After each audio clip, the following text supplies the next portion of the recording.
record to our computer, and then let me find my agenda, which I will also screen share real quick. Great. Share. So this is our agenda for the morning. We always start these meetings. I know we have some new friends. Thank you so much for being here. We start our meetings with introductions. We just go around the Zoom window and sort of talk about who we are and what we're bringing into the space in terms of our relationship to foster youth and foster care or to PUSD. And then we will be hopefully electing some officers for this year. And then we'll review some updates from PUSD. I've been talking with Mr. Stanley. Welcome back, Mr. Stanley. Thank you for so much for being with us again to talk about how our enrollment process is changing for this year to be more inclusive for all of our youth. And then the other thing that we've been sort of talking about in various conversations over the last month is surrogate educational rights holders. And I'll share some information about how holding surrogate educational rights works, and then also sort of what we'll want to do within our PUSD and our community system. And then we'll get updates from the youth and foster care team and also the special education department, as well as from our partner organizations who are on our school sites this year. So because of the reduction in our staff, we are really leaning on our partners to help support our students at our sites. CYFC is back this year. And then we'll get an update from Brian about what our what support LACO may be able to provide for some of our other sites. And then I wanted to share a couple of resources for advocacy, talk a little bit about FASD awareness because it is such a big issue for our kids in foster care. And then we'll do announcements and get out of here. So I'm gonna stop screen share and let's do introductions. I'll just go around my Zoom. I'll just call people around my Zoom window. So I'll start. I'm Lily Bartenstein. I am the parent of a former foster youth, and I am the ongoing chair of this committee to be, we'll see, elected again shortly. And then I also, so my son is a senior in a special day class at PHS. So we are working actively on Operation Transition Plan to get him into being a grown human out in the world. So that is my current relationship to the system and also the PUSD space. Adriana. Okay. Hi, I'm Adriana Valdez. This is my first meeting. I'm brand new to this. I am a parent of a PUSD student. However, what's my connection to this? Well, Lily invited me and I have a connection to STRTPs. I work in residential for 17 years, now known as STRTPs. I work with probation and foster youth. And I am here to learn and see how I can help. Thank you. Thanks so much for being here. Brenda. Hi, y'all. I'm Brenda Lynch, and I'm with Coffee with a Cause. We're out of Rosebud Coffee Shop up here on East Colorado Boulevard, and we do job readiness, internships, and mentorships for youth with barriers. Awesome. Thank you. Thanks for being here. Jennifer. Oh. Hi, this is Jennifer, PUSD Board Vice President, and happy to be here. Thanks, Jennifer. Rachel. Hi there. My name is Rachel Axelrod. I have a 5-year-old in an SDC class at Don Benito, and I'm the community liaison of the CAC. This is my first meeting as well. I want to be an advocate. I want to learn more, and I live right around the corner from Rosebud. You can drink coffee to help out. Amazing. Thanks for being here, Rachel. Scott Harden.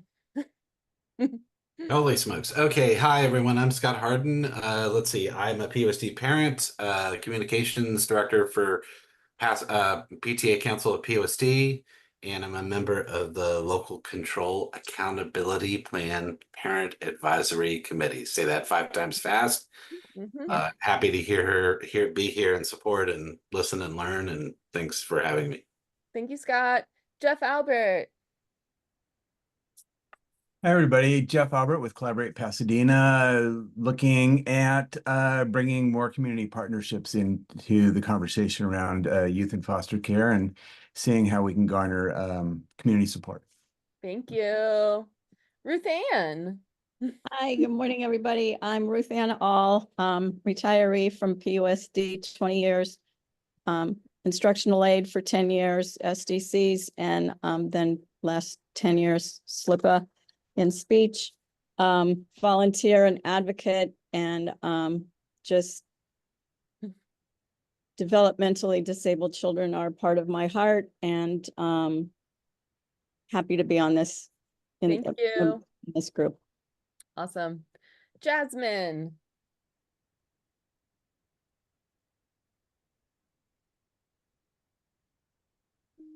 Oh, we can't hear you. I don't know if you're the microphone vibes are perfect. You can put it in the chat. That's great. Brian.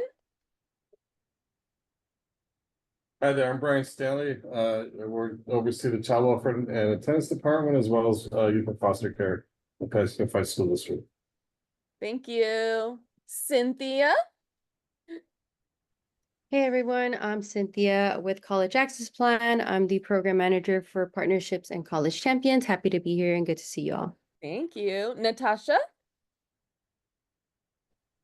Good morning. My name is Natasha Mahone. I'm also a member of College Access Plan, as well as on our LCAP PAC and African American Parent Council and Collaborate Pasadena. And so glad to be here with you guys. Thanks, Natasha. Eric. Good morning, guys. Eric Trejo, I'm a special education coordinator. Awesome. Welcome Thank new you. ones. Great. Kristen Cooper. Hi, my name is Kristen. I am a special education disability advocate throughout LA County, and I am also the child of a former foster youth. Thank you so much for being here, Kristen. I appreciate you joining. You joined the committee, so. Oh, yeah, that's right. Yeah, thank you so much. Sierra. Hello, everyone. I'm Sierra Jaswick. I'm the program director here at Children, Youth, and Family Collaborative. I'm also a former foster youth. And outside of that, I am a dual enrollment college professor at LA Trade Tech College. Cool. Wow. Awesome. Jamie. Hi, I'm Jamie Monroe. I am a special ed teacher on special assignment, and I am overseeing the PALS program and workability. Cool. Thank you for being here, Jamie. It's good to see you. Vivian. Hi, good morning, everyone. My name is Vivian Kwong, and I'm the interim director for the special ed department. We have a couple coordinators and TOSAs here, and I know that we've worked very closely with Mr. Stanley's department, as well as I know Angela Mendoza with the whole intake process to kind of smooth our foster youth enrollment to our district. Awesome. So I'm glad to be here. Great, thank you. Letty. Hi, I haven't seen you in a minute. Hi, everyone. My name is Letty Hernandez, and I'm with Foothill Family. And the program that I work for is the Kinship Resource Parent Program. So thank you for having me. Yes, thank you. Emma Bissell. Hi there, everyone. Yeah, I'm Emma. I work for CYFC, the Children, Youth, and Family Collaborative. I'm currently working here at Pasadena High, at Rose City, and John Muir, just helping out with foster youth. Great, thank you so much for being here. Zoe.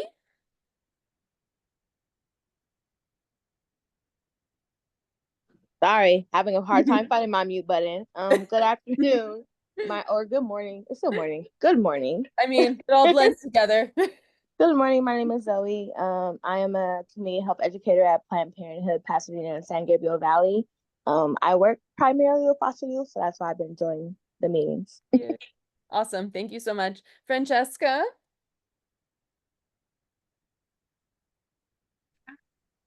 Hey everyone, thought I'd show my face for just a second. I'm Francesca Ocasio. My pronouns are they, she, and I'm the manager of foster youth program at Planned Parenthood Pasadena and San Gabriel Valley. Awesome. Thanks, Francesca. And then Vanessa.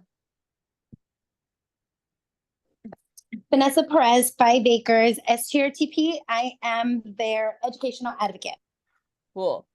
And I think Angela is the only one I've missed, but I don't remember now. No worries. Hi, my name is Angela Mendoza. I work for Pasadena Unified School District. I am in the youth and foster care team. So this is my second year, but this is my new title, Student Services Transition Specialist. Okay. I know that's a mouthful, but I help with the enrollment and to help support youth and foster care, along with James Russell and under Mr. Stanley. Great. Cool. Thank you. Cool. Okay. So I think that hits our introductions round. We do have a few members now. Ruth Ann, you said you were sending your paper, or you took your paper application. Paper was dropped off last week, Okay, and great. I guess it has to go through the board. But they have the paper. I took it in, and Angie has it. Okay, great. Yeah, so I don't know where that application goes to. Maybe Mr. Stanley can help us find it in order to get it. Angie, when I dropped it off, had mentioned she would give it to Dr. Reynosa. Okay, so maybe we can look for that over there, but we'll trust that it's there and go ahead and let you be a voting member. Thank you. Because we need the votes. And then our other current members are myself and Jeff, Vanessa Perez, Sherelle Bennett, who was with us last month but is not here right now. Kristen has joined the council, which I deeply appreciate, and Natasha. So that is our current group. If you know any fun foster parents or advocates who want to play with us, send them our way. Because we need more parents on this committee. I think more people from the parent perspective. But I think that that's something that we can also do some outreach through our youth and foster care team. Okay, cool, great. So our next item on our agenda, and I'm just gonna make sure that that's copy that link and make sure that that's also available to everyone in the chat. Our next item on the agenda is election of officers. So I am willing to nominate myself to continue to chair this group for one more year. I don't know if anyone would like to co-chair.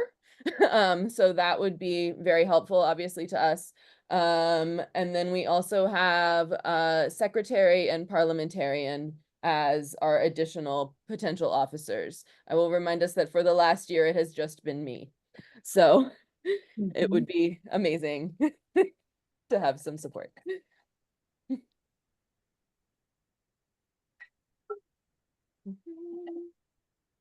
Jeff.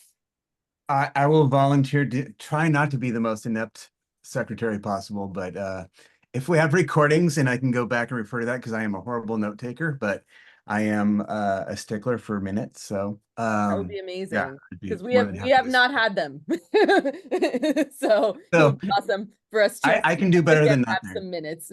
Better than 0 would be amazing at this point. That's my goal. Great. Thank you, Jeff. Anybody else feel like officering? You would volunteer to co-chair, Kristen? That would be freaking amazing. That would be really helpful.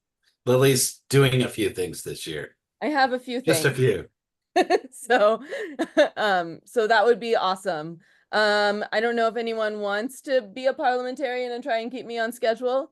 But if not, I think we can survive without that. Having a slightly broader group of officers this time around. Okay, so let's go ahead and oh, that's a great idea, Natasha. Thank you. We should set that up. We will look into how we can get a transcription as part of our setup for our meetings to begin, so that we don't have quite so much work to clean up a minutes. Perfect. Thank you. So let's go ahead and all of our voting members, let's see if we can go ahead and make an election of this slate where Kristen and I will co-chair the committee for this year, and then Jeff will be our secretary. So all in favor of that group to be our officers for this year. So those of us who are members, we can vote. Yay. Okay, awesome. Cool. Great. Thank you. Amazing. I don't see any caregivers on the call, any caregivers of current foster youth on the call, although I know that Vanessa may have some. So let's leave a little time now for any issues of concern to our caregivers at the moment as we start our new school year. I don't have anything right now. I mean, I have many things, but I have a whole agenda to talk about my issues of concern. So does anybody else have anything that's coming up right now? Okay, cool. Great.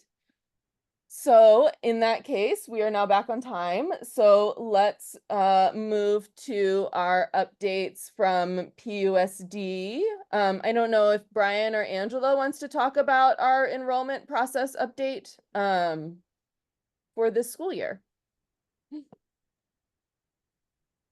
Yeah, I'll speak a little bit. Again, my name is Brian Stanley. Just returned from leave, so I just came back last week and kind of getting things caught up here. But 10,000 emails. Yes. But I'll speak a little bit about the work that we're doing in this area, because it's we're addressing many concerns at once here, and we are changing the enrollment process for our youth in foster care and PUSD to really take into account the students' needs and really come up with the best placement for them, whether that be in PUSD or at their school of origin, which I'll talk about right now.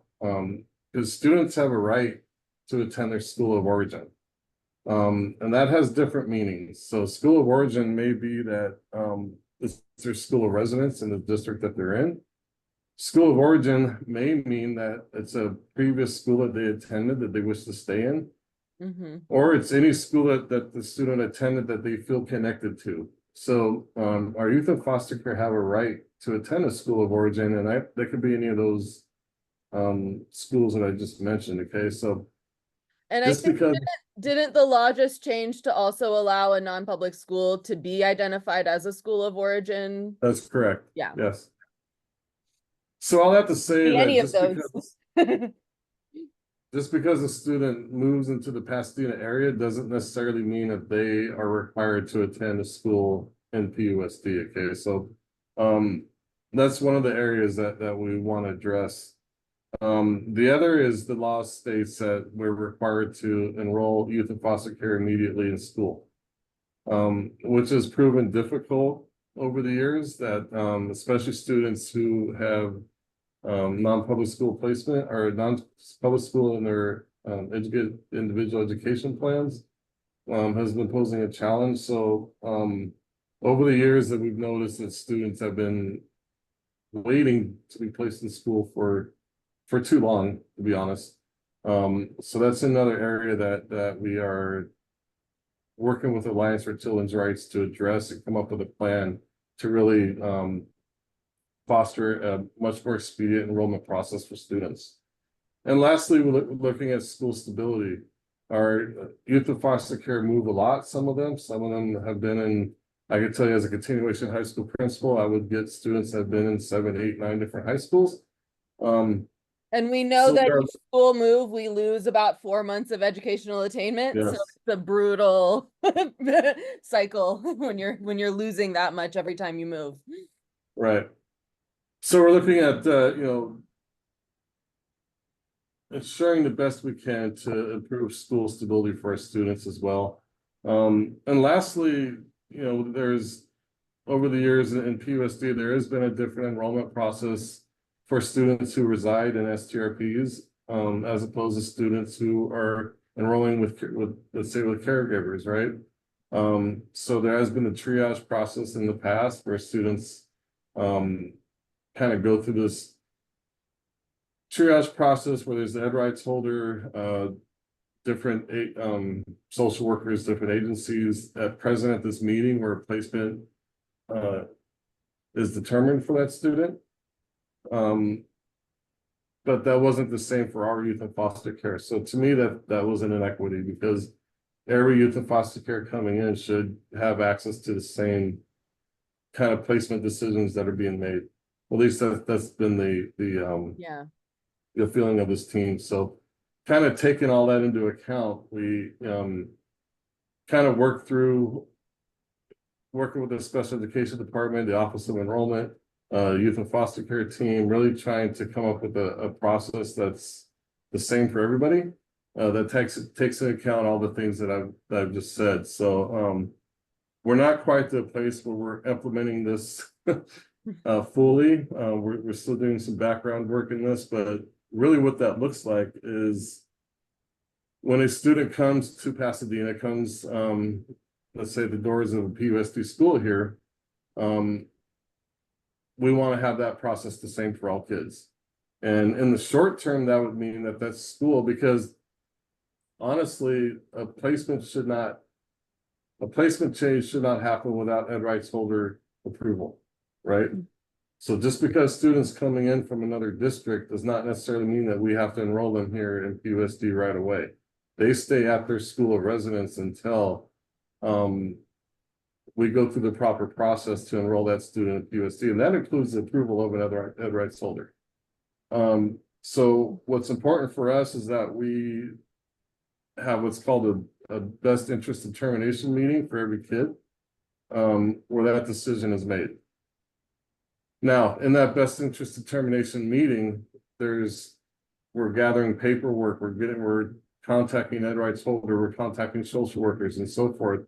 So there is a little bit of time that's going to go by in arranging for these best interest determination meetings. Okay, that's just the reality. I'd love to do it within a few days to a week even. It might be longer, but that process starts when that student's at our doors. In the meantime, what we are doing is looking at arranging transportation to the student's school of origin in the meantime. So while that student's waiting for the best interest determination meeting, we're looking to set up transportation. So whether if they're residing here in Pasadena and they come from Covina or wherever it is, then we arrange transportation to their school of origin until we come up with until a placement decision is made here in PUSD.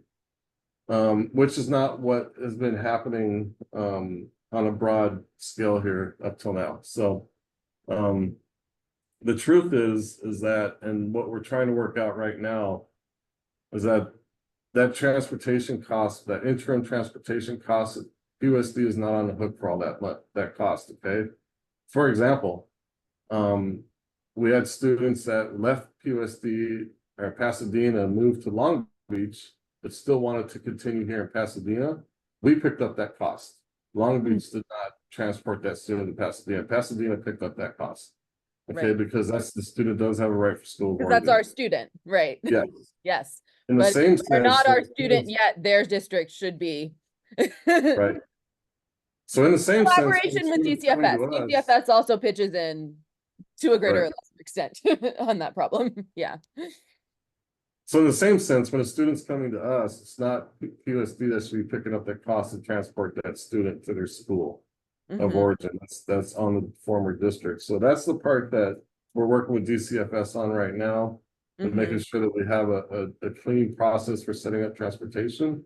Yeah. But our hope is in the near future that we get to a point where we have the same kind of process in place for every kid, and that's smooth. Okay. I was on leave, unfortunately, longer than I thought. And really appreciate Ms. Wong and Ms. Mendoza for jumping in and kind of getting kind of an interim process here going right now. And Angela, are you still with us? Oh yeah, there you are. You I'm wanna tell here. me about, yeah, what it looks like right now? Yeah. So at the moment, right now we are collaborating with the special ed department to kind of establish like a enrollment process where everyone's on the same page. So at the moment, if a new student comes in, they notify us, the team, which would be myself or James Russell or the foster youth. We made like an email for foster youth, so just in case somebody's out, there's been changes of team, it's like a general email, so then that way, and it's literally just foster youth. Can you share Foster that youth. with us? And then Yeah. where is that? Where, how would a random parent find that email address? Yeah, I'm gonna share Yeah. it for, yeah, Okay, I'm gonna share it great. right now, but it's literally just Cool. Thank you. fosteryouth@pusd.us. Thank you. So sharing that with the team, and then we already established with special ed department that the person that needs to be contacted is Maria Reyes Olivas. So she is somebody who works in the special ed department. She will assign a coordinator. So the first important step is just notifying the team that, hey, we got a new student. Notifying me so that way I'm on board. Because sometimes right now what we're doing is IEP is going to go to the special ed department, but sometimes, and then I'm doing non-IEP, but sometimes there might be like, you know, it might come up later where there's an IEP, or maybe we didn't have it at the time. So having special ed department still in that chain, so then keeping them in the loop so we can like double, triple check that there's no IEP that might have gotten lost. So first step, notifying the team. That's where we know the student's name, the basic information, ed rights holder, social worker's number, and then that's where we kind of do our digging on finding documents, contacting the previous district, and then notifying, asking the ed rights holder, are we okay with the process? Are we moving forward with PUSD? So that gets handled at the same time. Maria assigns a coordinator from special ed to do their intake. After that, it's going to be like 2 forms that they need to sign. So also like chaining in, again, it's going to be someone from special ed, the foster youth team, and Annie from Office of Enrollment.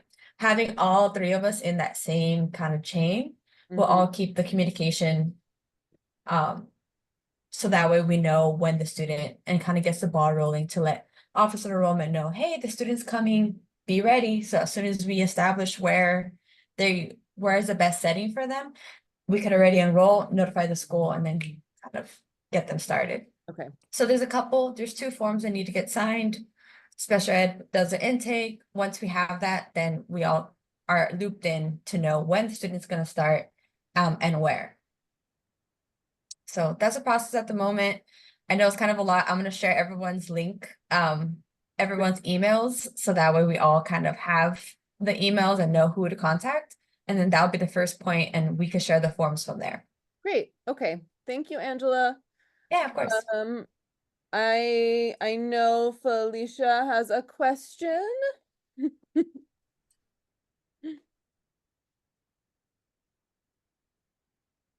Don't know. I'm so sorry. I'm on a couple of meetings at a time, but I wanted to thank Letty from Foothill Family Services who reminded me of the meeting today. And I have a daughter who has an IEP. We came from a different school district, and they're only giving her one of the services, which is speech. And they're taking that district's last recommendation. And that was to eliminate resource. And she's significantly behind by 2+ grades. And I really have high hopes for this school district because I see you guys being very engaging and very community oriented, and you listen in the very least. And so I wanted to find out how something like that would happen if the last signed IEP does include resource. And I think the speech therapist did reach out to me last week, but we don't have a date yet, and we're getting closer to that 30-day IEP. So the question in short is, shouldn't we have a process that says, or isn't it legal? And this is the only legal way to do this, is to honor the last signed IEP. Because I don't know why they're not giving her resource. And even she says she needs this, and she's a regional center client. So it's kind of confusing. This is one of our issues of concern from parent. Thank you for bringing this to us, Felicia. I don't know if someone from Mhm. special ed can give us some guidance as to where we can take this concern, so that we can figure out what's going on. Yeah, so Felicia, this is Vivian. I wanted to respond to your question. So I know that we are obligated to the IEP team is obligated to implement any services that are documented and signed by the previous IEP team. So when you say that the services are not given, could you if you can type in your child's name, I can find out, because it's I wanted to find out from the team as to whether the service was delayed or was not No, granted or it just, given. it's not even an issue. They're only Okay. honoring the last recommendation, and this child is significantly behind. You know, I've had her for 6 years in my care and I'm adopting her. And it's just the people that have the least. This is how disparity plays out for us, because it's not something I should have to beg or ask for. And the wording and the verbiage that we use is where we're going to look at the data. And for parents like me, I already know I have a 22-year-old that has special needs. That's just a further delay. We're going to look at the data, but they don't want to honor what the last IEP team said from a signed IEP, where I did agree, where she had resource. So this is just simple stuff that can be worked out by providing the service as a stay put until we get to this new thing. And I don't know, it's just there seems to be a lot of confusion on the part of staff, just in general in the state, not you guys particularly, but that this is just standard procedure. We honor the last signed IEP, and then we don't have subsequent conversations about minutia. And so I'll put the information about my daughter in the chat, but they're supposed to honor the last signed IEP, but they're looking at the last data from the last IEP that we didn't sign because I didn't agree with it. Of course, this child's 2+ years behind, and it looks like social promotion to a parent like me. After a while, you're just moving her along because, hey, it's cheaper, it's easier to do. And again, not PUSD specifically, but this can be worked out easily with them honoring the last IEP. So when my 10-year-old has to advocate for herself, I'm proud of her, but she shouldn't have to do that, and I shouldn't either. And she's significantly behind. So thank you. Thank you. Once I get a name, we will follow up. Yeah, and Thank you. I would love for that not to be, I don't want to disclose private information. So Absolutely. Ms. Wong, if you could put your email address in and follow up with Felicia, I think that would be great. Just so that we don't go sharing Sounds good. our daughter's privacy. Thank you. Lily, I have a question. Yes. I want to go back to the enrollment part because it has been extremely frustrating this school year. So all of us that are on this meeting, we're getting very delayed information because I've been asking for this information since day one, 2 weeks before school start. And yesterday, I think, was the first day I got something that was actually a process, which is extremely confusing and complicated to my mind. But how are other people getting this information that aren't on this call? Like, if we're not constantly sending these emails to the district, how are we made aware? I want to say, Mr. Stanley, I am so glad you're back. And you know, I had not had delays with enrolling my children because I have just gone to my local school of my homeschool, what the district would consider my whole school, and I've had easy enrollments. But I had one just this week that was delayed and has been out of school for a week.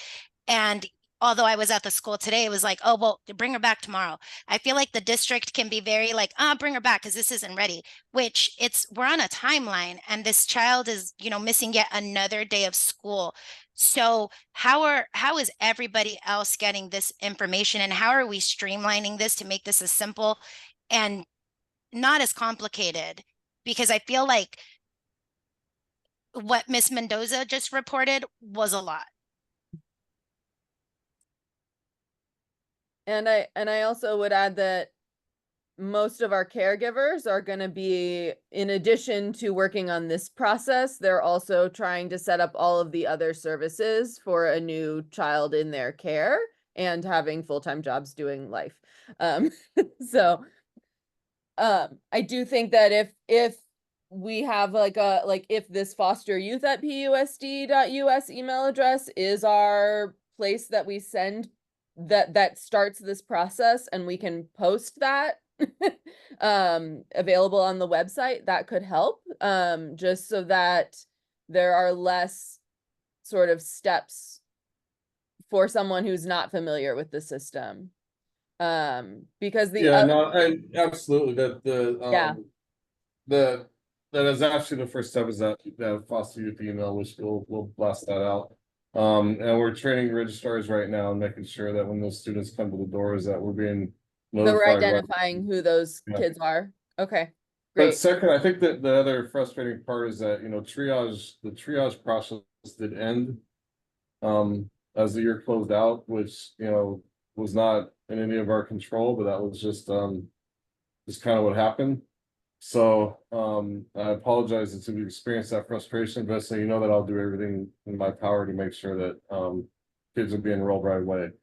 So, all I can say is moving forward, that we'll make sure that we bring any issues that you come up against to me. And I'll do everything I can to make sure the student is enrolled. So I know a couple students did come to my attention that have been out of school for a little bit. I believe that's been resolved as of yesterday, but actually the first step is that email, which we'll send out. Okay, great. Blast it out. Yeah, I just want to Yeah, add, go ahead, Angela. sorry, I just want to add that I know it's complicated, but having all of us, myself, the foster youth team, Annie, Office of Enrollment, and someone from SPED will keep us all in the loop, so that way we know what's going on. SPED will notify us when we have a placement, and then also Annie can notify the schools, because we also want to make sure that we're not just all impacting, like, say, like School of Residence, and I know, say, Altadena area. We have to be able to, there's other schools as well, so be like the equity of, like, there's different schools, we could place at there's different programs, and that's why having everybody in those emails is just to kind of loop everybody in. I think that's great, Angela. I'm wondering if that's something that you could do, so that a caregiver has one email to send to, and then you can make that group email with whoever the relevant parties are. Just because as a caregiver, I'm not gonna necessarily know which way to go. Like, if there's one person I can talk to, and then that person can do the coordination, that's gonna help me a lot, I think, as I find my way. So especially because, as we know, the people in these positions are going to change. So change is inevitable. And so if our system can be resilient to that, I think that that's helpful too. Yeah, and that was kind of the goal. Sorry. Ms. Perez, I did, just connected with Jill Rowland yesterday from Alliance for Children's Rights. And we are setting up meetings with the STRPs to explain kind of things moving forward as well. Again, I apologize if it was a little delayed. But I think as I'm getting back here, that's where we're going next. We'll be setting up meetings with the STRPs, kind of explain things and kind of go over what I just talked about, but in more detail. Okay. Yeah, I mean, I think it's also it's very important that whatever the process is on the website, because it's not only going to be caregivers in Pasadena, it's going to be social workers from all over the county who are looking to make that placement move. And then the other piece that I think is important, if there's any possible way to do it, would be for some piece of this information to live on the page of the website that says enroll. Because right now it does not. And if you go to enroll, it is almost impossible. Like, you can dig through and find a phone number to call, but you can't figure out how to enroll a student right now. It's not transparent or clear. And that's where that was where I went the first time that I tried to bring a student into the district, is like, I need to enroll a student. So I go to the page that says enroll, and it's like, choose a school for next year. And I'm like, no, not that, the other thing. So making sure that we have some sort of a flag or a link to our youth and foster care page or something like that can help parents navigate that little journey, and also other providers. Does anybody else have enrollment questions?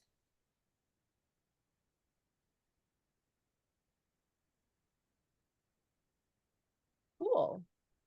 Thank you so much for sharing all of this information. It's super helpful. The next item on my agenda is to talk about surrogate educational rights holders. And I'm gonna just share a little bit of background first, and then I know that this is something that our team at PUSD has also been working on in the last couple of weeks for us. So I have share screen. I have a couple of slides. Let's see if they want to go. There we go. So a surrogate educational rights holder, or ERH, will, in this case, especially in the case of foster youth, will support children and youth when a parent or caregiver is unable to participate in a youth's education. And there are various reasons why this may be the case, but in general, for our youth in foster care, when they come into care, their parents will maintain their educational rights unless the court needs to limit those rights for a reason, which could be that that parent is not accessible or available, or a various other situations, right, that can happen for our kids. In those cases, when we don't have a caregiver or a parent available to participate, the court appoints a responsible adult to stand in the parent's place. And most of the time it will be a court-appointed educational rights holder. And the school district or the Children's Law Center, which is the organization that provides representation for all of our youth in foster care, they can recruit surrogates to sit in that role for our kids. And then and or someone who can be a surrogate educational rights holder to work with a parent and provide them support around educational advocacy. The process for assignment, right? So once the court limits the rights of the parent, they will have a JV 535, which looks like this. And it's actually a 2-page document, and it indicates who has been identified to hold educational rights for this youth. It may be, you know, a grandparent, a foster parent. It may be a CASA, a court-appointed special advocate, that is assigned those rights, either 1 or 2 or whatever, right? If they don't find someone, if they don't have someone in that role, on the second page of this form, there is a checkbox that says, we don't have one. We don't have somebody for this. And that is what will go to a school district for the school district to assign a surrogate. And so you would receive this form, or the district would receive this form indicating that there was not a person sitting in that seat. And then they would respond to that with what's called a JV 536. And this is a response to the judge and the court saying, oh, hey, we have this person at our district, a parent in our community, an adult without any conflict of interest for this child. So it can't be a person who works for the school district or who works for the STRTP. It has to be someone who's unaffiliated, who can be identified as that surrogate parent. Typically, those folks also receive some training and support around what that role is before we would be assigned into that supportive position for our kids in foster care. So we also send that back, right? The court may also, if they have people like us that are trained, they may also just appoint you as a surrogate parent using a JV 535. I'm not sure because I've not been through that side of the process, how it works. I know that in the case of my child, when he came to me, his CASA had been holding his educational rights continuously over the last 6 or 7 years, and had just been, whenever he had a new caregiver, we would send an email to their attorney and they would appoint that caregiver as a co-educational rights holder with him. And so it happened very quickly for us, and I was holding his educational rights within the week that he came to me. The other piece of this role that I think is important and that is helpful to know if you're considering helping out in this way, and I know we have a few friends on the call who are ready to do this support, is that an educational rights holders can also provide information about the progress of that child's education to the court. And that's because ultimately the judge is making decisions about what is in the best interest of this child.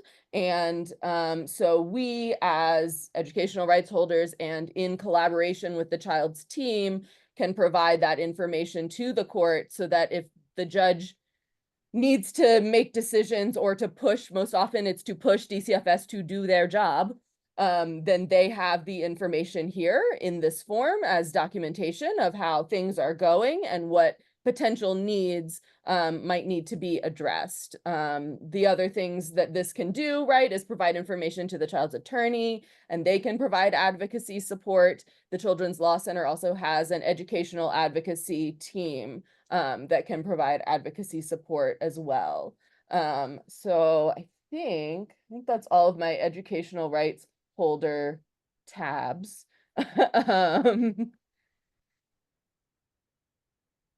And I know that Vanessa's question is also our question, and that was, where are we in terms of figuring out our process to manage that surrogate assignment and also to train local surrogates to support this, our youth in this way. Mr. Trejo, did you want to answer this?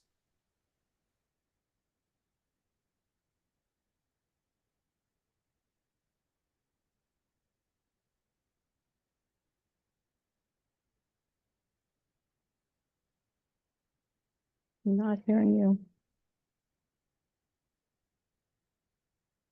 Still on mute, Mr. Trejo. Yep, you're still muted, sorry.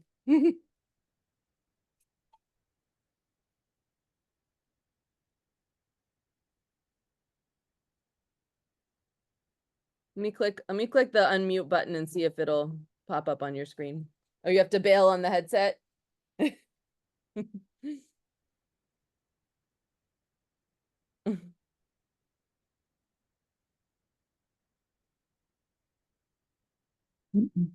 Nothing. Typical.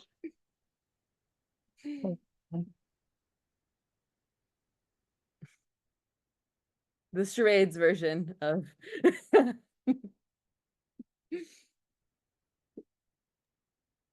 So I did ask Mr. Trejo. Mr. Trejo has worked with this process for years. So I did ask him to speak to this as I'm still familiarizing myself with this. But it does involve, first of all, I'm still trying to track down where the link is going.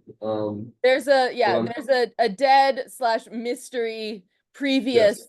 recruiting form, which perhaps we should just make a new one at this point because it seems to be going who knows where. So I think we'll come up with a response to this question and send it back and send it out. I don't want to speak to it and make a mistake and have to reverse myself. So we'll come up with a response to that. Okay, and let's see if so Eric said he was in the chat that he would log out and back in. So maybe we can see if it works any better this time.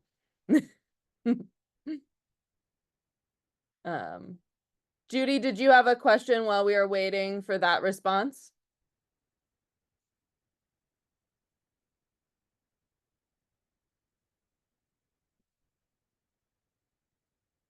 I have a hand raised, but I don't have a.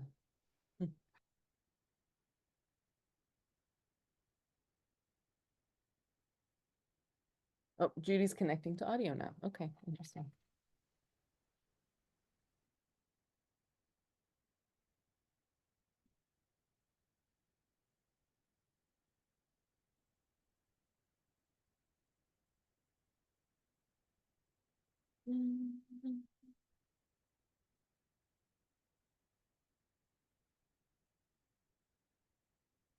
All right, it looks like Eric's back. Let's see what happens.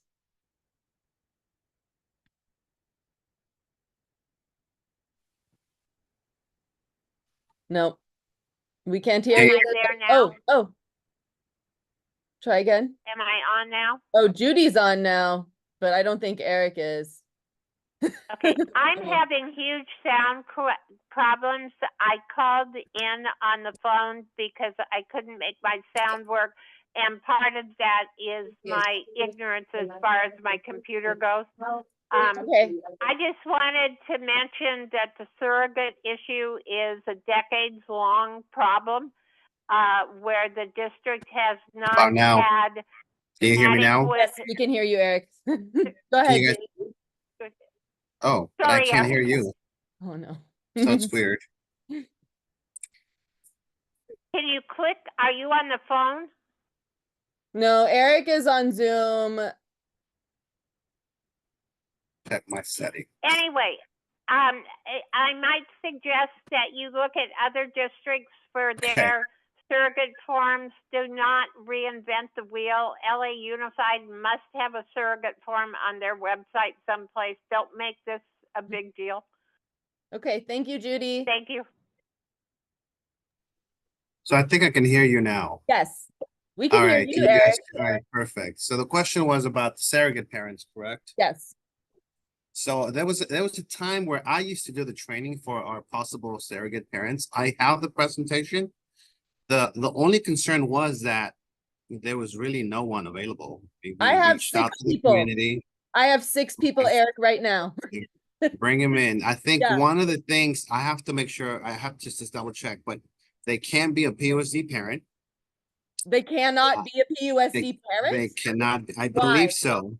I'm I not don't sure. think So those are the that's guidelines not- that I had. Okay, that's not been my understanding because I've looked at what the conflict of interest is really just that they can't work for the district or for any organization that serves the student. So they should be Right, allowed to be the parent of another student at PUSD. All right, I have to check. This was about 7, 8 years ago that I used to do it. So Okay. it's been a while for me. I have the presentation, so I mean, it's probably an old presentation and Yeah. it's probably not relevant anymore. So what I would love to ask, Eric, is if we could collaborate with the Children's Law Center because they also provide this training. And maybe even see if they would like to train a group of us here in Pasadena in order to refill your roster. Because I think that that would be super valuable because they also include the court side, in addition to the special education side.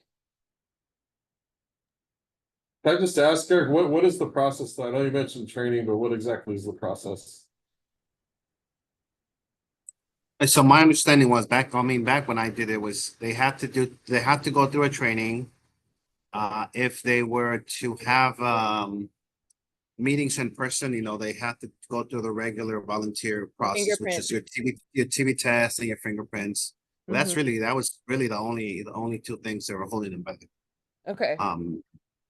So that seems So like the process is fairly easy and it's fairly simple. Yeah. It's just that at the time we had no one to do it. I got people. I got 2 of them in the chat. Both Kristen and Angie are ready to help us too. Awesome. And Rachel. Yeah.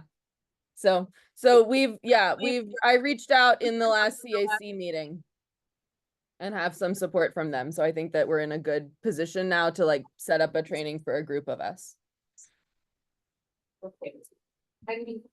So we'll definitely have an action plan to have some of these to have at least someone available for. I mean, in the past we've had maybe one and then that person was just never found.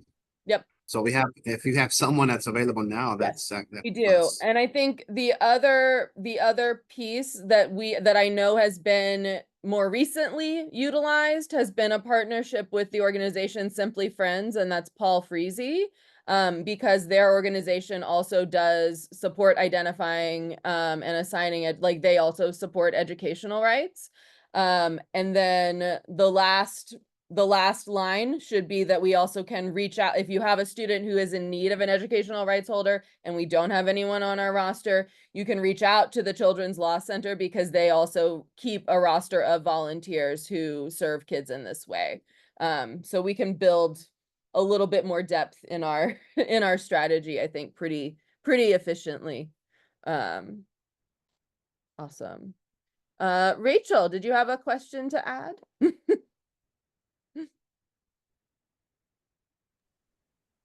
I did. So I'm not a member. This is my first meeting. So I hope that I'm not staying in my lane, but because I'm very enthusiastic, as is my husband, by the way, to become a surrogate educational rights holder.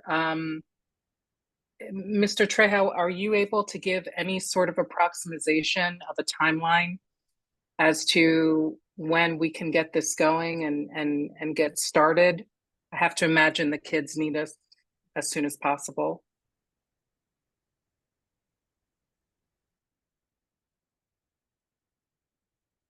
I'm not sure. I would have to talk to the SPED team along with Stanley here and see what the process is gonna look like. Cause we haven't done this in quite some time. Maybe, I mean, I think the last time was maybe 7, 8 years ago. We had a surrogate parent. So we'd have to really look into it and do more research on how it can be done. Sooner the better. Because I do know that that was something that came up. I don't remember if it was last year or the year before as an issue of real concern for our STRTP liaisons, because if they have kids who don't have a ERH, it's then impossible to move anything. So we need that resource. Lily, last school year, we had a conversation about this, and I don't know if any of this is different now. So if we do get a district appointed surrogate, do we walk it on? Does it have to be walked on to court through their attorney, through minor's attorney? I would imagine that that's the most efficient way, because we do have to submit that 536 or that 536 in response to a 535. So once a surrogate would be identified, we then have to reach out with that document to the attorney and making sure that gets walked on. So now we have this legal document. Correct. I think that's correct. And I think that that's something we should absolutely follow up in terms of establishing our process in Pasadena with the CLC about, because they can tell us sort of what the specifics are from the legal side, since that's their area of expertise. But I do think that they would be great partners in sort of addressing this need, which is much more extensive in our district than it is in most districts due to the density of STRTP in Pasadena. Judy, did you have something to add? Yes, I would like the surrogate that was in Pasadena Unified several years ago was a paid employee of PUSD, which is an illegal status to be a surrogate. So we need to think about who is going to fill those surrogate positions, because it was not done correctly in the past. Thanks, Judy, for that background information. Yeah, I know that there is a set of qualifications that are required, and we can work with the Children's Law Center, I think, to ensure that we have our process in order to make sure that we're above board on all of that. Okay, we are a bit behind on our schedule, so I am gonna move us forward in our agenda. I don't know if there are other sort of immediate updates from the youth and foster care team or the special education department. So Brian, was there anything else that you really wanted to share with us this month? Honestly, no, I see we have CYFC staff here, so I really want to give them time to just talk about what they're doing. So, I think that just as we've opened this year, the youth and foster care team in the district is definitely smaller. Yes. This year, we're really relying on our partners in this work. So do we have CYFC here? And we're also partnering with LACO, who are specifically working with our students who reside in STRPs. Okay. And then CYFC as well, I'll let them speak, but other than that, we're we're smaller, but we're still doing everything we can to make sure that the needs of our students are met at the campuses, which are very much. Yeah, thank you. Yeah. I do want to also update this group with a piece of information that Brian and I discussed in our last chat, which was that we in the last spring, when we established who our youth and foster care team would be, we had slight small hope of having a youth and foster care counselor, an academic counselor, to support our kids again, but that grant has not been awarded to us. So for this year, we will not have an academic counselor as we have had in the past. So that's just something for us to be aware of and to potentially advocate for in our next year's process, although we are cutting again next year. So it will be an uphill battle. Well, I mean, that said, yeah, there's not a academic counselor specific to foster youth this year, but the school sites did designate a counselor at their site who will kind of coordinate with the youth and foster care at their schools. That was asked to be in their school plans this year. So Okay. they were asked to put into their SIP, so which counselor to school sites would help coordinate with the youth and foster care at their site, and those are the staff that our team will connect with at the school sites. Great.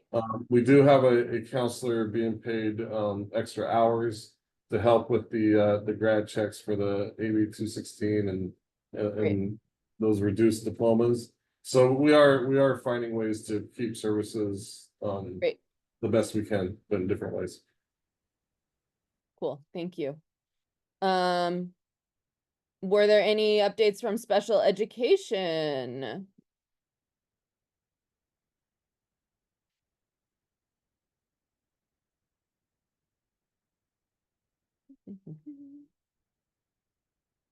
No, not that it's Vivian still here, because I don't mean, no, nothing that I Nothing can new. recall. So no Okay. updates now. Thanks for being here, Brenda. Cool. Okay. Judy, did you have a question about our PUSD departments? Because I'd really like to have time to also hear from CYFC. Okay, I just wanted to ask why LCAP can't fund a counselor for foster youth. I think that's an important thing for it to, that money is there for that purpose. Thank you. Thanks, Judy. We will continue asking that question. And we'll also advocate through the LCAP PAC on that, I think, in this coming year. Thank you, Judy. CYFC. Sierra, do you want to tell us how things are going so far? If you're still here? Yes? Oh, you're muted, or you're muted, or I can't hear you. Can you hear me? Yes, now I hear you. Oh, I'll try to sum this up as quickly as possible. Some of you already know who I am. You know what CYFC is, but I'll just give you a brief overview of who we are. So CYFC, Children, Youth, and Family Collaborative, was established by our CEO, Dr. Lydia Sinclair Tippleton, who went on a missionary trip to the continents of Africa and Asia. And at that point is where she saw there were a lot of misplaced and abandoned youth. And so when she came back to the US is where her heart tugged at her, and she decided to do something about it. And so she is a lawyer outside of being our CEO, and she worked for one of the largest law firms in the country, pro bono law firms. And this is where CYFC was birthed. And so it's been we're working on our 25th anniversary this year. And so that's a little bit about that. And we are over 8 school districts, including Pasadena. And we are also implementing the ARISE model in over 65 schools all over Southern California. And the ARISE model is academic remediation and support services education. And so all of our yeses, and Emma is on, who is the yes for Pasadena. They've gone through a very week-long, tedious to be vetted into their positions. And we do our annual trainings to give them their refreshers every year. And we currently have, with the ARISE model, there's 3 components to it. So the first component is that we build relationships with the students at your school sites. We're currently located at Rose City, John Muir, and Pasadena High. But building relationships with the students is key. That's number 1. We assist with homework support, tutoring, and mentorship. The second component of it is that we have academic case management. So we have ISPs. We monitor their progress through data collection. We encourage stakeholder involvement and teacher feedback. Our component 3 are the support services, referrals, and linkage. Enrichment activities the yeses do. So whether they're pushing into the classroom to assist the student with staying on track, or assisting them with their assignments. They're not just assisting that specific student. If there's students surrounding that student, they're able to assist them as well. The purpose of that is that we don't want to single that particular student out and make them feel like, well, what's wrong with that student? Why do they have someone with them? So we encourage our yeses to also work with the students surrounding that student per se. Also, social emotional support. Access to career pathways, post-secondary education support, ensuring that our seniors complete their FAFSAs, if they're foster youth, their Chafee grants, any scholarships, also the whole college application process, and making sure that they are on track for their A through G requirements. We work with students from K through 12th grade, and we have a college level up program where we follow our seniors into college to also provide that added support.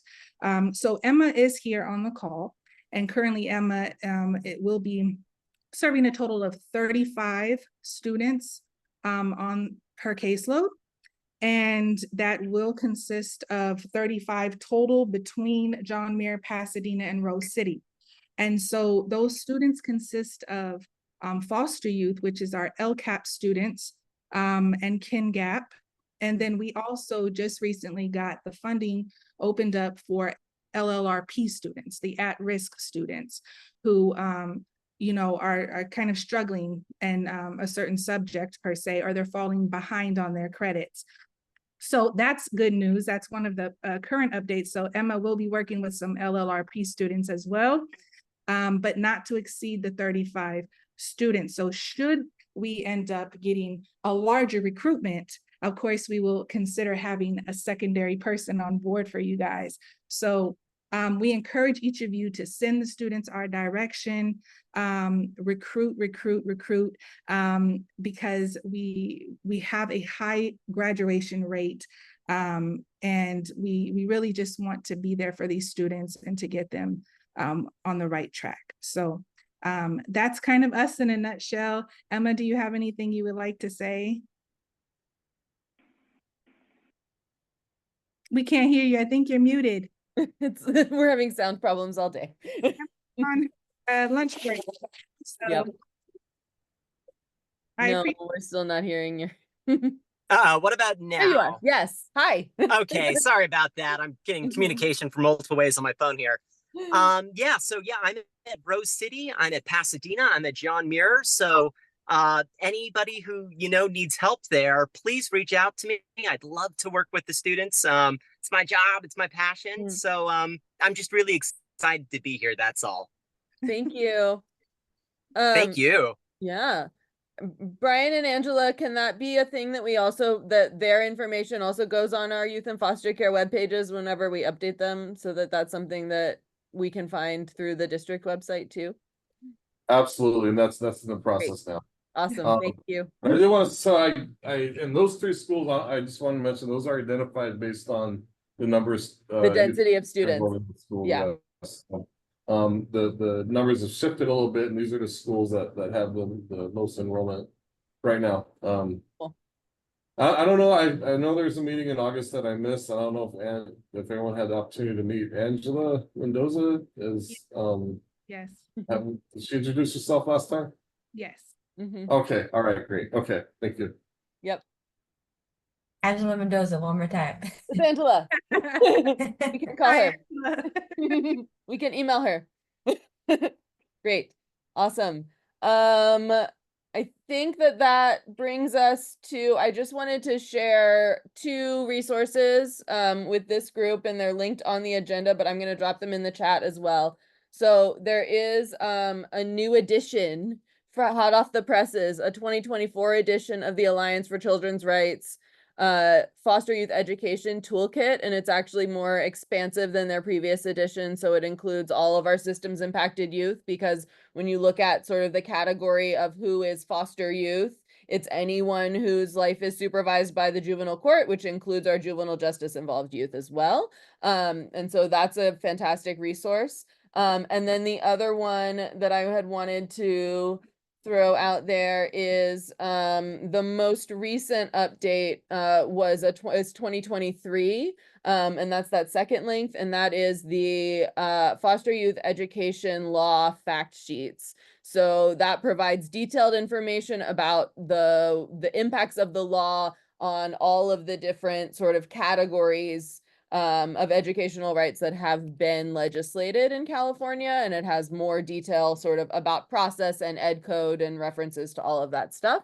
The update that I think was most significant in this most recent one, which I have, I mean, I know I read it last year, but I don't know how many others have, was the laws around notification with any school discipline issues that came with AB 740, which extended the same notification rights that parents have if their child is involved in any sort of school discipline issue to the child's attorneys, social workers, tribal social workers if they're Native American students, to make sure that all of the key players are receiving that information and able to provide support and advocacy to those kids. But there's fun things about, you know, the way that the graduation right works or the way that the school of origin rights work, that is much more detailed in that second handout than we're able to just talk through in a meeting.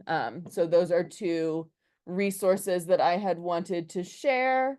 And then I also wanted to just mention, and I'm gonna let me real quickly find some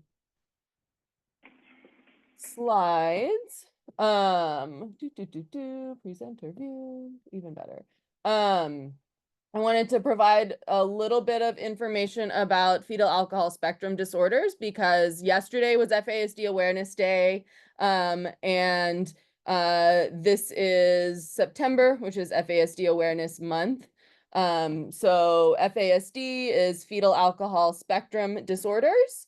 Most people's, like the general public's awareness of FASD is primarily fetal alcohol syndrome, but the spectrum is actually much broader than that. It includes a bunch of other diagnoses, and if I had had more time and been more prepared, I would have had a picture of an umbrella with the things under it, all of the diagnoses that fall under FASD, which are all possible impacts of prenatal alcohol exposure.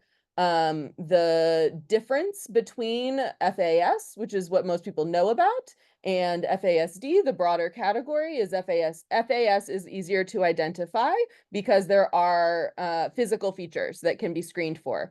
FASD is the other umbrella diagnoses like ARND. Those are invisible. They have no facial features, but they do represent a brain-based developmental disability that has impacts on all areas of life for those youth. This is not just a foster care issue. It is a broader societal issue. Many of our youth in foster care are more likely to be identified as having an FASD because of the systems relationships that they have. The fact that they are in these systems means that they're more likely to be screened. But there are many other groups that are at a higher risk for an alcohol exposed pregnancy, like married people in their 30s. So we don't typically screen for this in the general population the way that we do in our foster youth population. The studies show that the prevalence in the general population is 1 to 5%. So 5% is 1 in 20. There might be a kid with an FASD in every classroom. It's really likely that there is, because this is a very conservative model studying 4 cities in the US. There is an additional study where a group of like 500 to 600 youth in foster care were evaluated, and over 30% of them met clinical criteria, but about 5 or 6 of them had actually ever had a diagnosis. 5 or 6% had had any diagnosis. And so for the most part, these are undiagnosed or they're misdiagnosed as sometimes as autism, sometimes as behavioral concerns or issues, or just learning problems more generally. I think that the useful handout, which I'll also make sure I include in my next s'more, and that I'll share with this group. This is from an organization called FASD Now, which is a California-based group organization. And they provided some really useful ways to look for the way that this disability would appear in a classroom or in an educational setting, and also what we would want to consider as we assess kids who are struggling in their classrooms. So there are things that we see a lot of the time, like an ADHD diagnosis, but it doesn't respond to ADHD medicine because it's not actually an ADHD situation, right? There will be scatter and inconsistency in the way that they perform on various different tasks from day to day or from task to task. And it often they don't typically, most people with FASD are not going to have an intellectual disability or a low IQ. They're going to be people who are bright and smart and helpful, very social frequently, but may not have the functional skills that you would expect for someone their age. There's also going to be overlap in terms of the impacts of trauma, and it's going to be compounded for our kids with FASD. Some of the things that I would love for us to consider when we think about our educational evaluations, our IEP evaluations for our youth in foster care, because of the potential high prevalence, would be to look at some of the things that you might not consider immediately. One of the particularly interesting challenges, right, is in speech and language, because FASD is going to have an atypical presentation where students will often have, or children will often have, a higher expressive language than receptive language in their assessment. And so they are more able to communicate, but not able to process or understand as easily, and that can then very easily be mistaken for a behavioral need. So I think that that's a really useful reference that I'd love to share with our district as well. And then the last page of this handout is really talking about what are the most productive interventions to support, what kinds of accommodations are most helpful for kids with FASD, and how we can better support those students in order to help prevent some of the adverse outcomes that we worry about the most. People with FASD are highly likely, like 60% likely, to have involvement with the justice system, and much higher likelihood to end up homeless and in other sort of adverse outcomes. And so it's really important not only that we support them in our school system, but also what Jennifer and I were talking about as we jumped on the call today, but that we advocate for national legislation that can build more robust systems of support throughout society. But we're here to talk about schools. And so that, I think, is a super useful reference sheet and resource to understand and talk about FASD.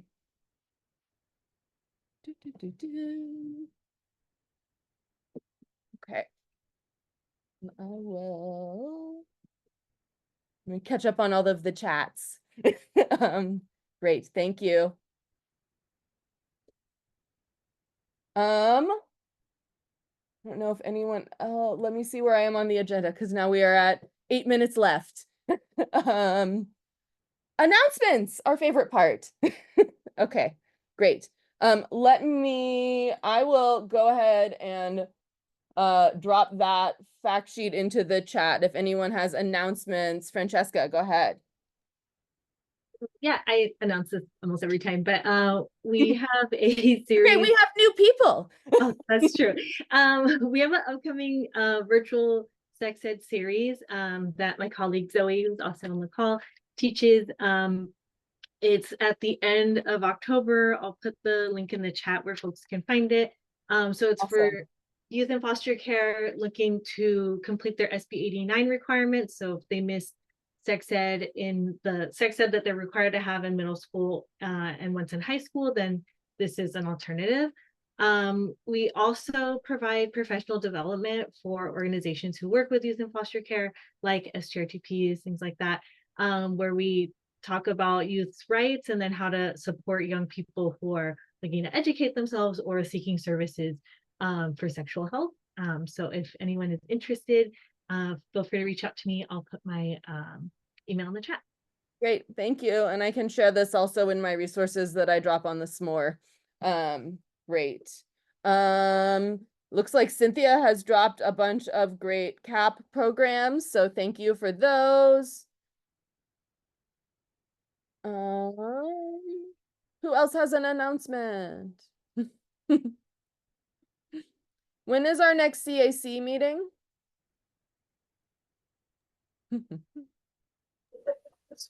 Let me check. I have the dates here. It's September 30th. We have 2 board members. September 30th. Sorry, I was letting Adriana go. Adriana, you were muted. She still is. And then I know that there was also a resource fair that I was invited to. What date will that be so we can put that on our calendars? Yes, the CAC is holding a resource fair on Saturday, October 19th from 9 to 12 a.m. Location TBD. Cool.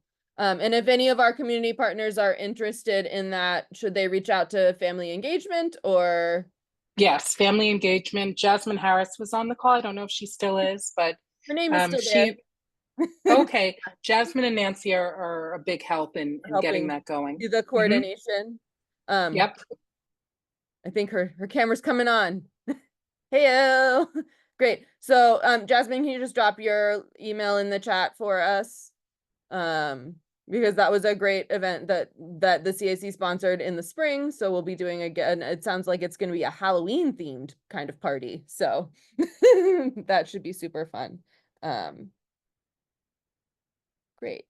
We do have an LCAP PAC meeting next Tuesday night. So the LCAP PAC is what Judy was speaking about before. There is a requirement as part of the local control accountability plan that we resource and support our foster youth through that document. And so that is a place where we are also able to advocate. I'm currently chairing that committee.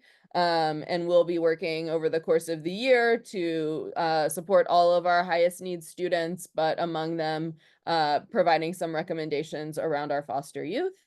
Any other announcements? Judy, did you have an announcement or a question?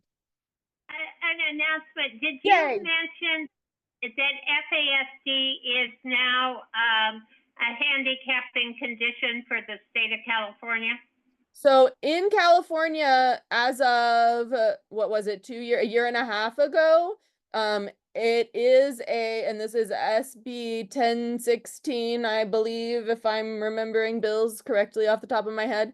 So FASD is an IEP qualifier only in the state of California under the umbrella of OHI. So it is important that we consider students with FASD as able to qualify for an IEP because of their support needs.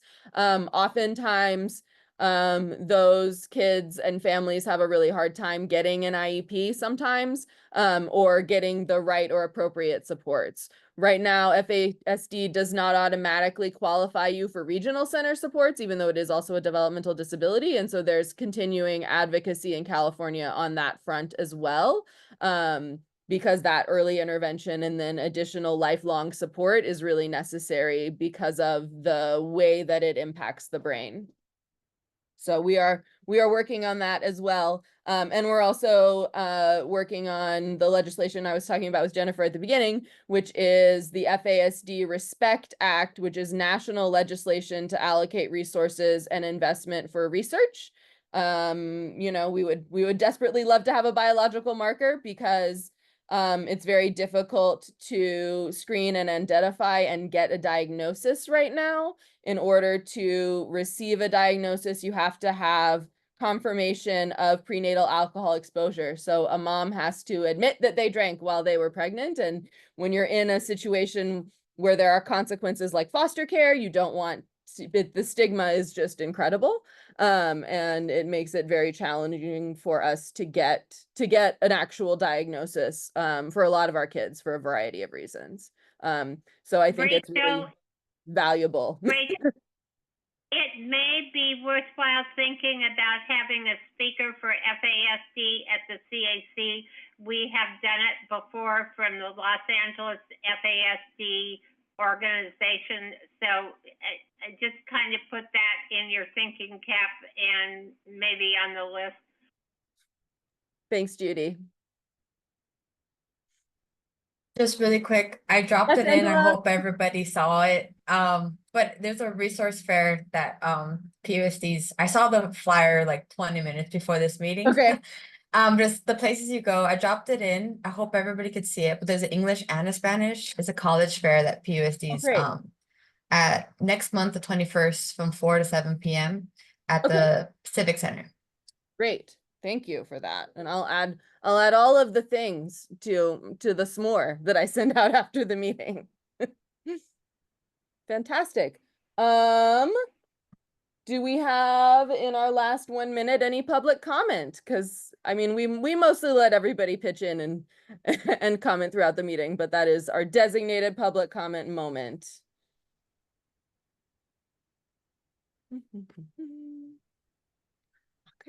Okay. With the ringing, the tolling of the bells outside my window, we have arrived at the end of our meeting. So I'll go ahead and adjourn for this morning. Thank you all so very much for being here. I really appreciate everyone's presence in this space. And I look forward to working with everyone over the coming year. Thank you, Lily. Thank you. Bye. Thanks, Lily. Thank you. Bye.